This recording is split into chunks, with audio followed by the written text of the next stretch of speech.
Assalamualaikum warahmatullahi wabarakatuh. Perkenalkan, saya Sekar Ayu Palupi, mahasiswa PPG dalam jabatan kategori 2 tahun 2022, Prodi PPKN di LPTK Universitas Ahmad Dahlan. Saya dari SMA Ma'arif NU5 Purbolinggo, Kabupaten Lampung Timur, mengajar kelas 10. Dalam video rencana aksi kedua ini, saya akan membahas materi tentang pengenalan norma dalam kehidupan sehari-hari. Selamat menyaksikan. Terima kasih. Kita kondisikan dulu kelasnya ya. Jadi dibersihkan dulu yang masih ada sampahnya, yang bajunya belum rapi, boleh dirapikan terlebih dahulu. Kemudian lihat kanan kirinya. Sudah rapi atau belum? Sudah? Kalau sudah, mari kita mulai dengan berdoa terlebih dahulu ya.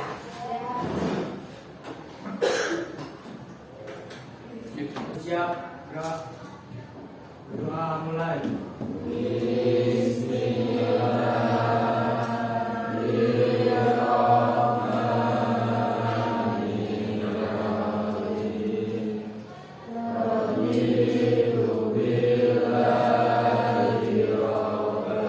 Assalamualaikum warahmatullahi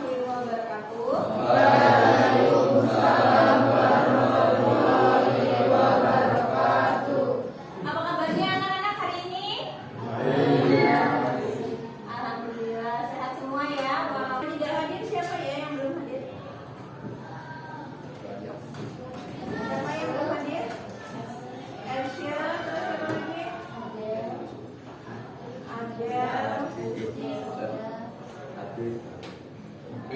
Kalau Bu Sekar bilang selamat pagi, kalian jawabnya dengan password betul, pagi-pagi. Bisa kita mulai? Selamat pagi. Alhamdulillah. Nah, dalam pelajaran di pagi hari ini, sebelum kita memulai pada materi yang akan kita bahas pada hari ini, kalau di pertemuan sebelumnya kita membahas tentang materi undang-undang dasar dalam pasal-pasal dan ayat-ayat yang membahas tentang kehidupan sehari-hari. Nah, terutama tentang kalau kemarin tentang hak dan kewajiban. Nah, minggu lalu kita juga sudah Ibu sudah sampaikan bahwa hari ini kita akan belajar mengenai norma. Tetapi Ibu mau bertanya terlebih dahulu, apa yang kalian ketahui tentang norma? Siapa? Rena, silakan jawab. Iya. Aturan untuk mengatur masyarakat. Ya, secara sederhana, norma adalah aturan. Nah, kemudian berikan contoh norma dalam kehidupan sehari-hari. Siapa yang tahu apa sih contoh norma? Ini pernah dibahas di SMP ya. Nah, apa? Contoh norma apa aja? Contoh norma dalam kehidupan sehari-hari apa aja? Kita? Ya, salah satunya adalah norma susila. Nah, kemudian apa yang mau kita bahas di pembelajaran hari ini? Tujuannya apa? Tujuannya yaitu tentang peserta didik dapat menganalisis 4 jenis norma ya dalam kehidupan sehari-hari melalui nanti aktivitas studi kasus dan pembelajaran berbasis masalah. Nah, di pembelajaran hari ini diharapkan selain menganalisis 4 jenis norma itu, kalian bisa memberikan contoh pelanggaran norma beserta sanksinya. Nah, kemudian dalam pembelajaran hari ini kita akan menggunakan model pembelajaran berbasis masalah atau problem based learning dengan metode studi kasus yang nantinya dikerjakan secara berkelompok. Kemarin sudah kita bentuk kelompoknya ya, dan kalian sudah duduk secara berkelompok dengan kelompok masing-masing. Di pembelajaran hari ini ada 3 rencana asesmen yang akan Ibu pakai atau penilaian. Yang pertama, asesmen pengetahuan menggunakan atau mengerjakan LKPD secara terstruktur. Asesmen pengetahuannya nanti ada dua. Yang pertama kerja kelompok dulu, studi kasus. Baru yang kedua nanti di akhir adalah tugas individu untuk rencana tindak lanjut. Nah, kemudian yang kedua adalah asesmen keterampilan. Asesmen keterampilan ini melalui apa? Presentasi hasil studi kasus kalian nanti. Nah, kemudian asesmen sikapnya. Kalau kemarin kan Ibu pakai observasi ya. Kalau hari ini Ibu pakai penilaian teman sebaya. Jadi kalian belajar menilai teman sendiri. Ya, teman sebaya, teman kelompok kalian sendiri. Sampai sini bisa dipahami? Bisa. Kemudian kita lanjut ke slide berikutnya. Kita baru masuk ke materi. Nah, sebelum kita masuk ke materi, Ibu ingin memberitahu dulu, kenapa sih kok kita harus belajar tentang norma? Kenapa? Kenapa kok penting kita belajar tentang norma? Tadi waktu di awal Ibu tanya sebelum masuk ke materi, Vena jawab, norma itu adalah aturan yang mengatur kehidupan kita sehari-hari. Maka secara sederhana di dalam kehidupan kita ini juga terdapat aturan. Nanti akan kita bahas tentang norma itu lebih lanjut. Tetapi kita harus tahu dulu betapa pentingnya norma di dalam kehidupan kita sehari-hari. Contoh tadi kita menjawab salah satu contohnya adalah contoh norma kesusilaan. Norma kesusilaan nanti akan kita bahas. Nah, kemudian yang pertama, pengertian norma menurut Kamus Besar Bahasa Indonesia bahwa norma itu memiliki berapa? Dua. Ada norma, ada 4 jenisnya. Tadi sudah Ibu sampaikan di awal ya. Yang selanjutnya ada, kalau norma itu ternyata merupakan sebuah kesepakatan sosial. Dia bersumber dari mana? Mulai dari hati nurani, dari pergaulan, dari Tuhan Yang Maha Esa melalui ajaran agama ya, tadi norma agama, dan aturan yang bisa berubah-ubah seiring berjalannya waktu. Nah, walaupun norma itu kaku ya, misalnya norma agama sudah memang pas, kemudian tetapi bisa fleksibel mengikuti zaman. Nah, kemudian kalau yang melanggar norma itu biasanya dapat apa sih? Iya, dapat sanksi. Nah, sementara mereka yang menjalankan norma dengan baik akan mendapatkan apa? Lawannya sanksi berarti akan mendapatkan pujian, akan mendapatkan pujian bahwa dia sudah bertingkah laku yang baik. Sampai sini paham? Nah, oke, kita lanjut. Nah, kemudian ada contoh norma. Nah, contoh pelanggaran norma dan sanksi. Ini contoh sederhana. Misalnya kalau norma susila berarti berkaitan dengan hati nurani. Kalau kita berbohong kepada teman itu kan berarti berkaitan dengan hati nurani kita ya. Ya. Bahwa di sini ada yang namanya grafik tentang perbandingan korban kecelakaan lalu lintas pada tahun 2020 sampai 2021. Ini Ibu ambil beritanya dari saibumi.com di Bandar Lampung ya, tidak jauh-jauh dari kabupaten kita. Nah, Polda Lampung ini mencatat bahwa adanya penurunan jumlah kecelakaan lalu lintas sepanjang tahun 2021 dibanding tahun sebelumnya, yaitu jumlah kecelakaannya pada tahun 2021 itu 1.553, sementara pada 2020 itu berapa kasus? 1.660. Nah, kenapa kok terjadi penurunan? Karena berdasarkan informasi tersebut bahwa penduduk di Bandar Lampung itu sudah paham akan pentingnya norma hukum, mentaati norma hukum yang nantinya berdampak atau bermanfaat untuk diri sendiri dan orang lain. Nah, kalau nonton video dulu ya, terkait dengan contoh pelanggaran norma yang ada di kehidupan kita sehari-hari, kita bisa membedakan mana yang mematuhi norma dan silakan disimak dulu. Yo, siapa yang mau?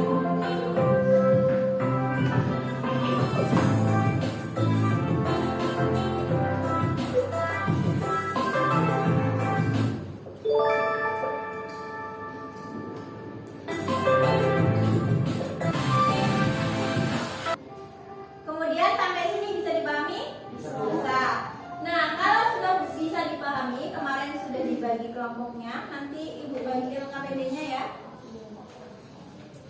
Kemudian pada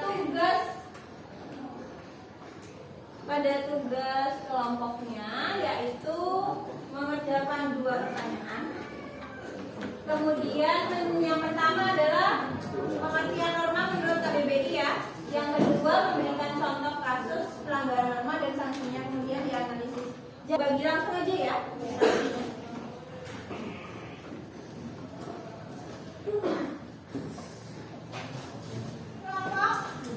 Sudah, silahkan dikerjakan, berdiskusi terlebih dahulu.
Kelompoknya Agung boleh ke depan untuk presentasi.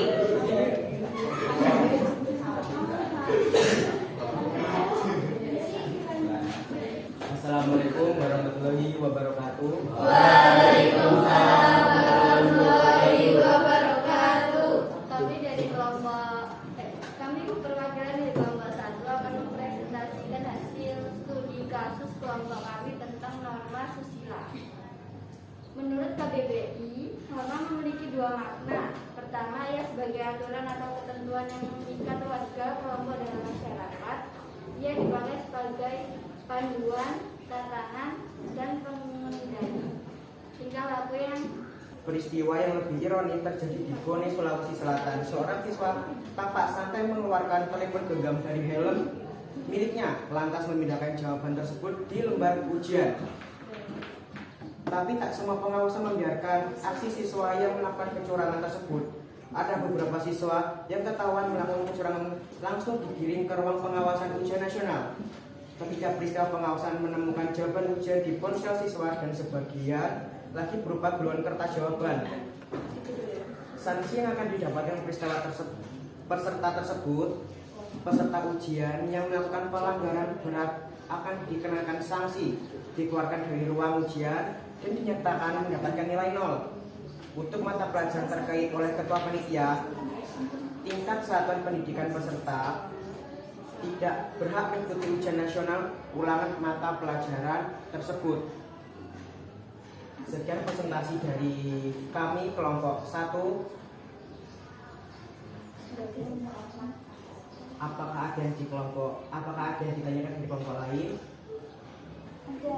Silakan kelompoknya Suci. Assalamualaikum warahmatullahi wabarakatuh. Waalaikumsalam.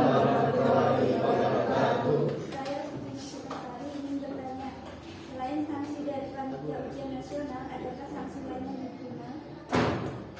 Ya, boleh ditanggapi dari kelompoknya Agung. Tadi kelompoknya Suci bertanya. Sanksi sosial berupa dimohon dan dijauhi teman-teman karena tidak jujur. Iya, karena nggak jujur jadi dicemooh dan dijauhi oleh teman-teman. Ya. Atau dari kelompok lain ada yang mau menambahkan atau cukup? Gimana dari kelompok lain? Cukup, Bu. Cukup, Dita. Ya. Silakan boleh ditutup.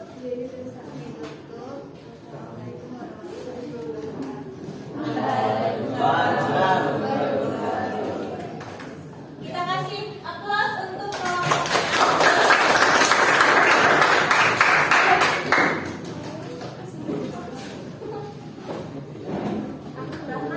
kasus dari kelompok 1.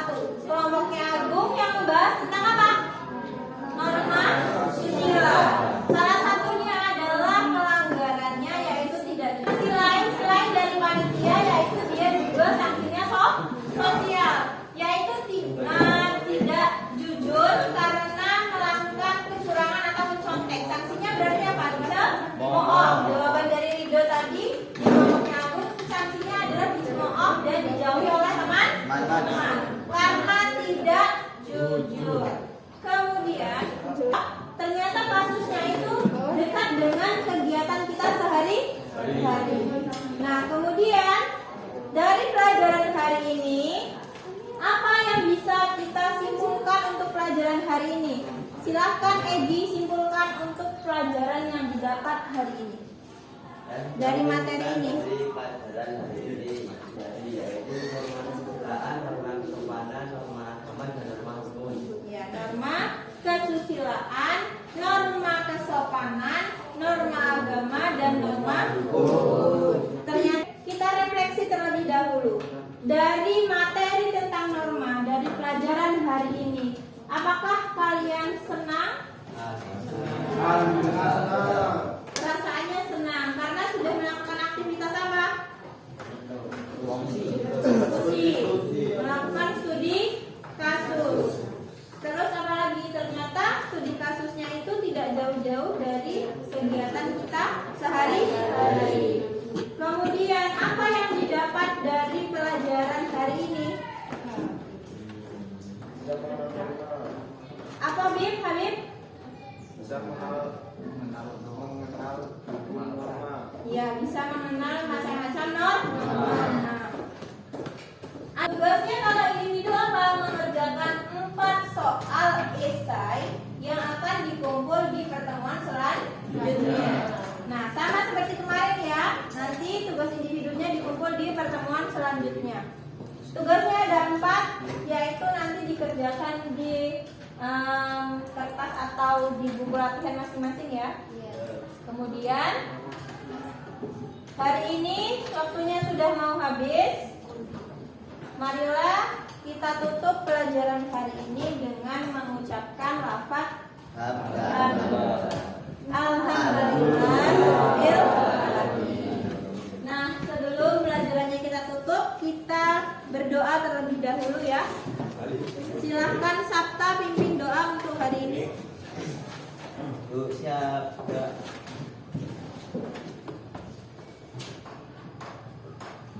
Doa